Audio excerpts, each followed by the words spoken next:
Hi, welcome back to my channel. I live in New York. I don't know if I've mentioned that before, but the Big Apple is my home. I clearly need a haircut. I'm also in my mid-20s. Only 2 of those facts are relevant for this video, and I'll let you decide which 2 you want it to be. All it really means is my TikTok and Instagram ads are constantly filled with apps trying to get me to go out and explore the city. Went to an anonymous dinner with 5 complete strangers, and this is what happened. She moved to New York to have the time of her life. If you're new to the city and want to make friends, then you should come to my party next Friday.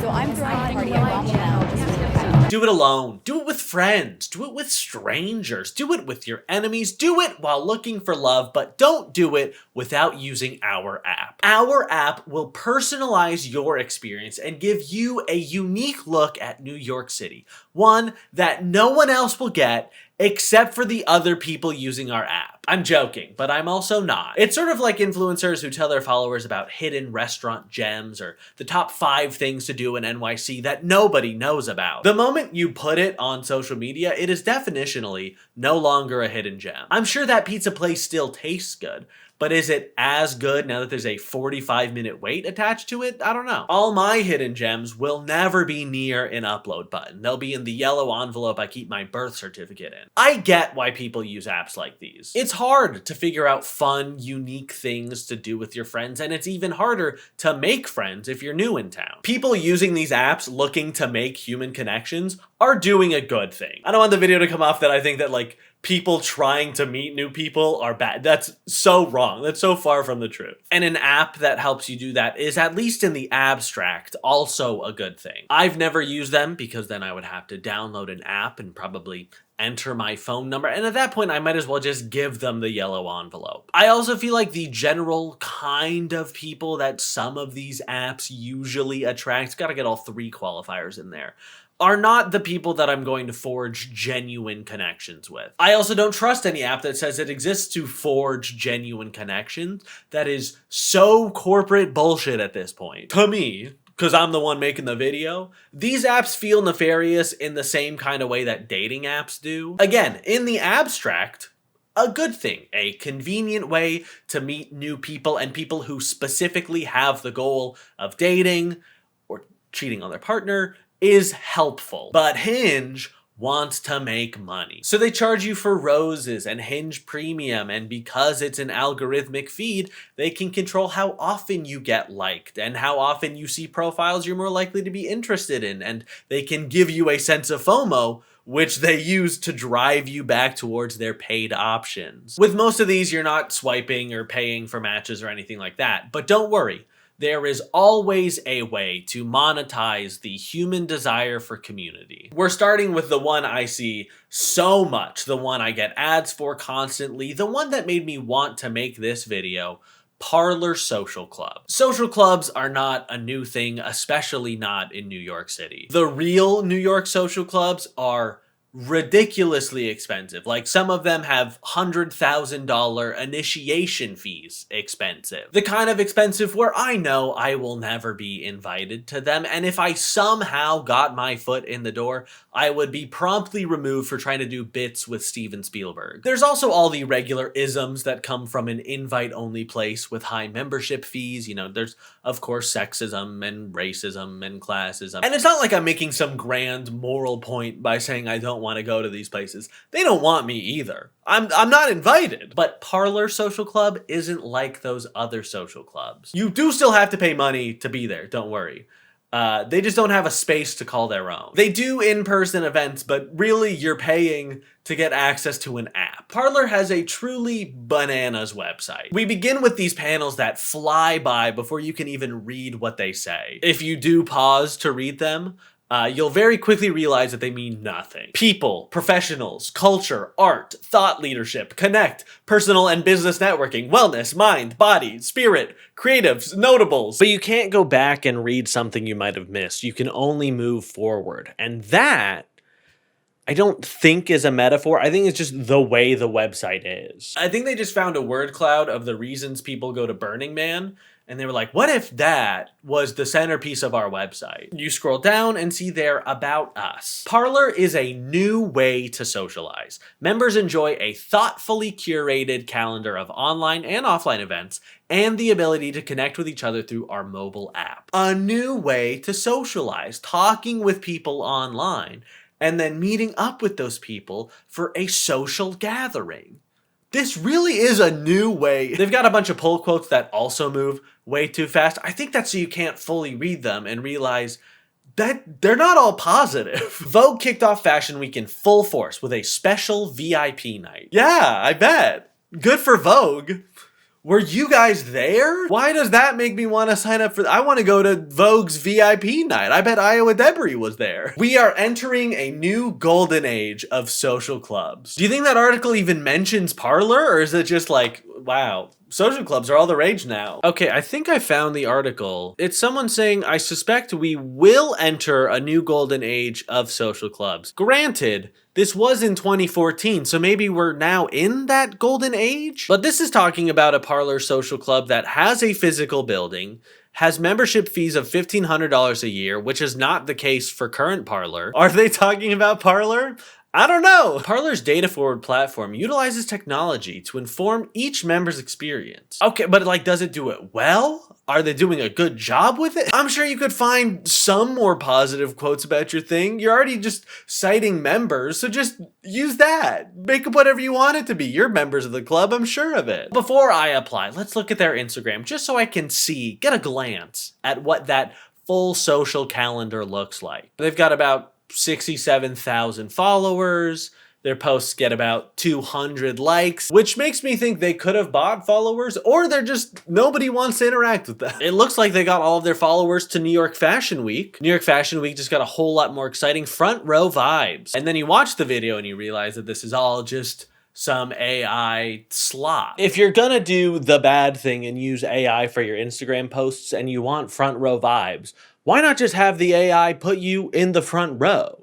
It's fictional and you can control what it shows. So maybe they weren't at Fashion Week. That's fine. I'm sure that they were somewhere else. Current status, cabin fever, officially diagnosed. And it's, you guessed it, more AI generated content. Putting aside the fact that using AI like this is pretty bad. You're supposed to be a social club. Why is this Instagram feed not filled with all of the things that you have done instead of showing the actual members at the actual member events? You know, the thing that this whole platform is built to do. They've got Kendrick Lamar at the halftime show, Doechii at the Grammys, Rihanna's runway walk at the 2012 Victoria's Secret fashion show, a picture of Kirsten Dunst, a post for MLK Day, a post for David Lynch's passing. These are all fine. In fact, I like a lot of these artists. But what does that have to do with the Parlor Social Club? And when they do have posts that aren't AI or something from pop culture, they're just posting other people's Instagram posts. Like this one, there's no better time to visit Japan, and it's just a repost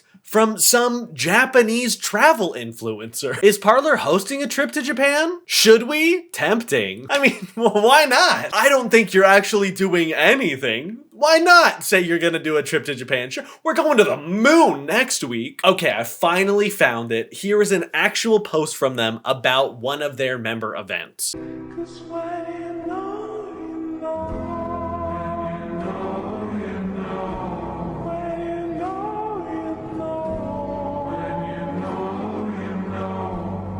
In this video, there are 9 shots. 5 of them are looking out the window. Hey, that's not the part I care about. I don't want most of the video to be about what's happening not at your event. If I want to go, I want to know what's happening. Show me more of the people dancing. Show me more of the nice cocktails. If my goal was to look at the Empire State Building, I can do that for free. They also have a TikTok, but most of those posts have the comments turned off. And based on some of the comments on their pinned posts, people are upset with them for not being able to get into the social club. Why are you guys take so long? Damn, I wanted new friends, but forget it. If I'm gonna be waiting 18 months like the others, passed it by. This is an elitist, ageist organization that has had my application hanging for months. You can do better. I'm not sure if they're talking to the social club saying, hey, you guys can do better. Or if they're trying to be encouraging to other people being like, hey, you can do better than them. Either way, I'm gonna have to agree.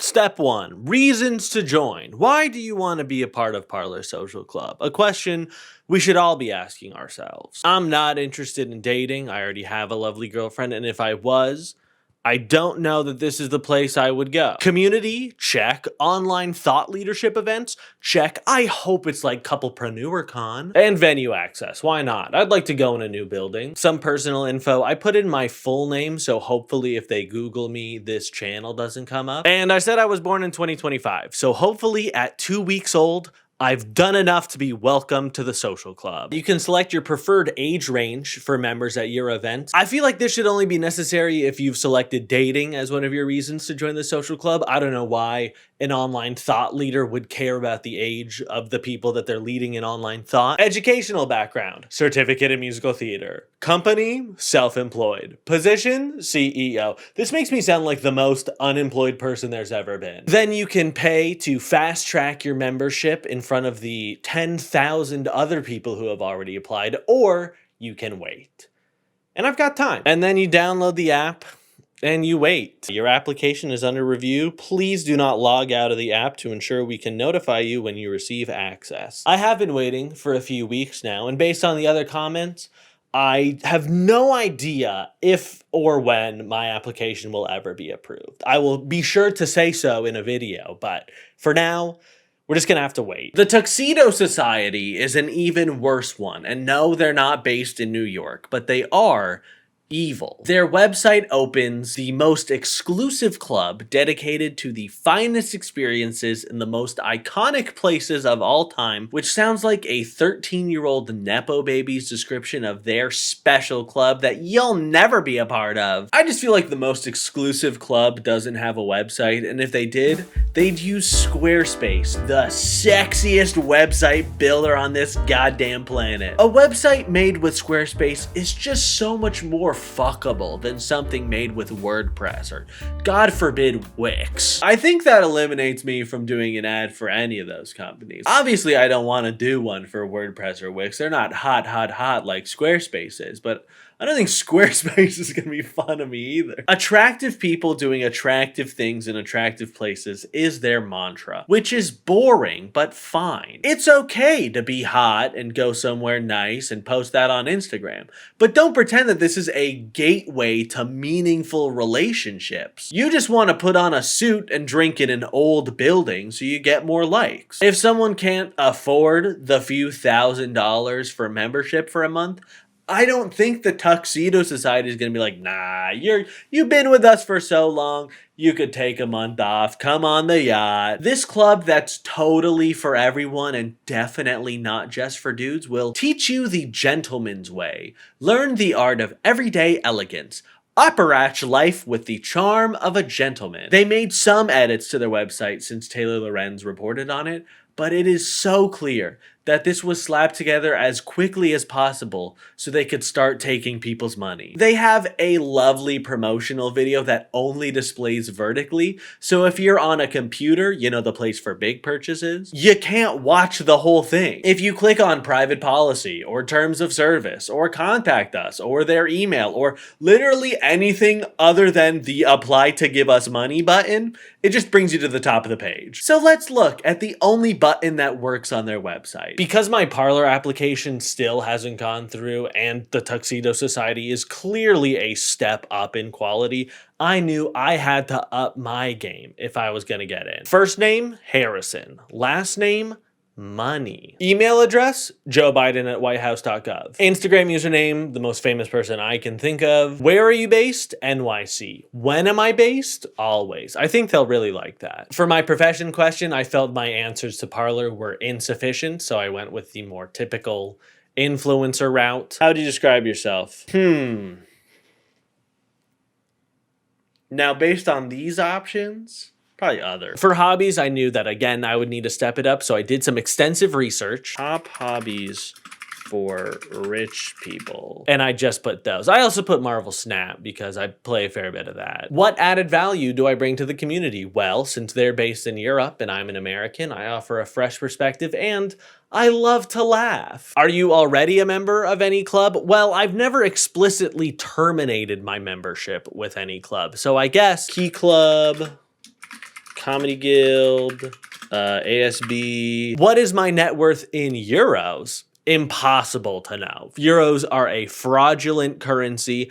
I'm worth 666 Bitcoin, a very real way of storing money. What is your annual income again in euros? Well, euros are worth nothing to me, so I guess I'm priceless. On average, how much do you spend a year on lifestyle? Thank God this one doesn't have to be in euros. 20 bucks. Our membership currently requires an investment of 6,000 euros per year. Very funny to describe this as an investment. It's a yearly subscription. If selected, would you be comfortable investing this amount? No. And just like that, I'd done it. I'd submitted my application to the Tuxedo Society, and I'm sure I'll hear back from them sooner than I hear from Parlor. Thank you for submitting your application. To proceed, please watch the video carefully.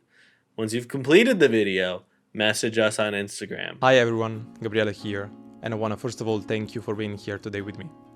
I'm thrilled to introduce you to something that's much more than just a project for me, and of course I'm talking about the Tuxedo Society. This isn't just a club or a community. Is the video not loading? There's no video. I knew the website wasn't gonna work, but like, how am I supposed to watch this video carefully if there's no goddamn video? I mean, I can pause the video. And that's the reason because I created the Tuxedo Society. To bring together people who share these values and provide them with an exclusive context. So like, I know that there's a video playing, but it's nothing. What if my schedule doesn't allow me to travel right now? That's my out. That's how I still skirt by. It's completely fine. This is the voice of the guy. It's completely fine. Membership offers much more than trips, so you'll still be able to enjoy its value. Maybe members have full schedules running businesses. You're in good company. When the timing works for you, the trips will be there. Don't worry. If you can't do any of the fun stuff that we're providing, you can still give us money. Okay, this last one is called 222. And I don't really have anything that meaningful to say about this. I just keep getting the same ad from them, and it keeps annoying me. This is Sydney. She moved to New York to have the time of her life, but recently, I just stay within my 5-mile radius of work, coming home, rotting away watching Netflix, you know what I mean? and that's because New York doesn't have third places. New York doesn't have third... What do you mean? What are you possibly talking about? If you just look at it on a map, you'll see a giant third place in the middle. It's a central park. Not home, not work, somewhere in between where community gathers. Imagine French cafes, British pubs, Chinese tea houses. But in New York, everyone is in such a f***ing hurry. Imagine if only there was somewhere in New York where you could sit down, get a little treat, and chat with your friends. If only! Just say you live in your apartment and you've never been to the West Village, or the East Village, or the Upper West Side, or the Upper East Side, or Harlem, or Astoria, or the entire borough of Brooklyn. Or if the issue is you don't know enough people to go to those places, that's fine. That's totally valid. But they exist. They're still around, even if you don't know about them or aren't going to them. I've never been to Maryland. Doesn't mean it doesn't exist. Some people do just want to look cool on their Instagram feed and pretend to be rich. And paying a monthly subscription is probably better than racking up thousands in credit card debt to fly to Mykonos. Old money content is a well-established genre on Instagram and TikTok. And given the recession that we're in, that we're heading towards, I'm not an economist. Educational background, certificate in musical theater. That content is only going to get more popular. But for the apps that are more about just meeting people, I get it. I get why people sign up for apps like that. Meeting people and forming a community is genuinely difficult work, especially if you're just moving to a new city and you don't know anyone. I moved to New York in 2017, and that was for college. So I was surrounded by people who shared at least one interest with me, obtaining a certificate in musical theater. And now I don't talk to most of those people. If you're 26 and just moved to the city for a job and your coworkers are all over the place in terms of age and interests and just ability to socialize after work, and our lives are increasingly spent in front of screens, I don't fault anyone for trying to put themselves out there and meet new people and make more friends. Those people are doing a genuinely good thing for themselves and for everyone around them. I do fault the people preying on our social isolation for profit. Those people are doing active harm to society. Getting back to the beginning of the video, if I have one secret for one-of-a-kind, unique New York City experiences, it's consistency and time. I go to the same bar every year for my birthday, and every year it's someone else's first time, and they have a blast because, damn it, I know how to pick a good birthday bar. There's a different bar that is strictly not for birthdays, and if my girlfriend and I are the last ones there, the bartender will do a shot with us. I play a trading card game at the same cafe every Sunday, and after many, many weeks of losing repeatedly, I have turned some of those people into regular friends, and we do non-trading card game activities together too. We also play board games. There are the guys at the deli who I see when I need a coffee or a chopped cheese the Aki way. If there's a thing you like and you do it often enough at the same place, people will start to have conversations with you, and you'll go from strangers to acquaintances to maybe actually friends. Or, and this is where I quote the GQ article, after applying for the club, after sitting through interviews with strangers who are paid to quantify how interesting you are and to measure how much cool you can bring to a room, then what do you get? Gloved hands and glimmering smiles hiding the contempt of someone who knows they'd never be in the same room as you outside their uniform? A social fortress filled with 100 other people who have nowhere better to be on a Friday night? Delivery on a promise that you'll always get inside the door? I learned that, for many people, that's enough. Humans are social creatures. Of course, we want to go somewhere where we'll be around other people. Human connection is, I think, the most important thing in the world. It's why I haven't been online as much this year. I've been trying to spend more time with the people around me and less time getting upset at the Beast games. Thank you so much for watching this video. I hope you enjoyed it. If you did and you wouldn't mind leaving a like or subscribing, I would really appreciate that. I did it. I got the haircut I so desperately needed. I hope you're very proud of me. And this is where I go. If you want real community, you can join the HJM Fam Discord. For only $10 a month, you get access to perks such as me being there sometimes. Isn't that enough? I do have a Discord server. I'll leave a link downstairs. I'm trying to be better about being more active in it this year. I want it to feel more like a community and less like a thing that I made one day and forgot about. Again, thank you so much for watching this video. It really does mean a lot to me. And hopefully I'll see you in the next one. Bye-bye. You gotta go around. Just go around. There you go. See? You're a smart guy. You could figure it out.